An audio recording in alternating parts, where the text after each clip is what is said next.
নমস্কার, আমি ডাক্তার অভনীলকর। আজকের এই এপিসোডে আমি আপনাদের সঙ্গে আলোচনা করব সায়াটিকা সম্পর্কে।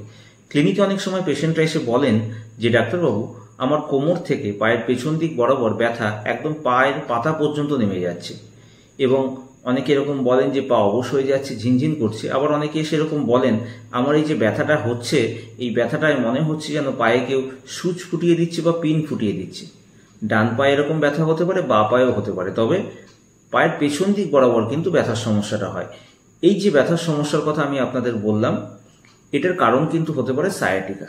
বিভিন্ন কারণে সায়াটিকার ব্যথা হয়। তার অন্যতম একটি প্রধান কারণ হলো ডিস্ক প্রোলাপস।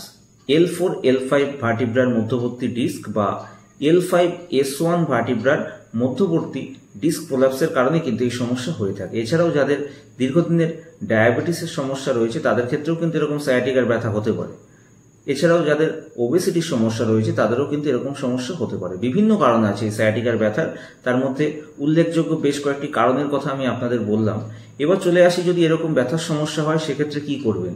অনেকেই এরকম আছেন যাদের এরকম ব্যথা হচ্ছে, তারা কি করেন, দোকান থেকে পেইন কিলার কিনে এনে খান, 2-3 দিন ভালো থাকেন, তারপর আবার ওষুধ কিনে এনে এইভাবে খান।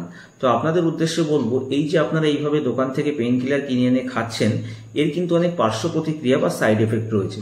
তো এইভাবে এখনই ওষুধ খাওয়া বন্ধ করুন, এবং যদি এরকম সমস্যা হয় সেক্ষেত্রে আপনার নিকটবর্তী ডাক্তারবাবুর পরামর্শ নিন।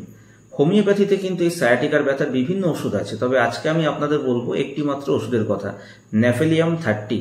যদি আপনাদের এরকম সায়াটিকার ব্যথা হয় সেক্ষেত্রে ন্যাফেলিয়াম 30 ওষুধটি 2 ফোঁটা করে 1 চামচ জলের সঙ্গে মিশিয়ে সকালে রাতে খাওয়া দাওয়া করার 10-15 মিনিট আগে আপনাকে সেবন করতে হবে অন্তত 7 দিন। আপনি যদি এই ন্যাফেলিয়াম 30 ওষুধটিকে যেই নিয়মে বললাম এই নিয়মে সেবন করেন, দেখবেন আপনার এই সায়াটিকার ব্যথার সমস্যা দূর হবে। তবে এরপরেও যদি দেখেন যে আপনার মাঝে মধ্যেই সমস্যা হচ্ছে, সেক্ষেত্রে কিন্তু আপনাকে অবশ্যই ডাক্তারবাবুর পরামর্শ নিতে হবে। আপনারা চাইলে স্ক্রিনের উপর দেওয়া হোয়াটসঅ্যাপ নাম্বারেও আমার সঙ্গে যোগাযোগ করতে পারেন।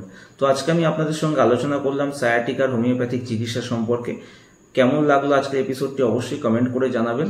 আজকের এপিসোডটি যদি আপনাদের ভালো লাগে তাহলে অবশ্যই ভিডিওটিকে লাইক করুন এবং শেয়ার করুন। ধন্যবাদ।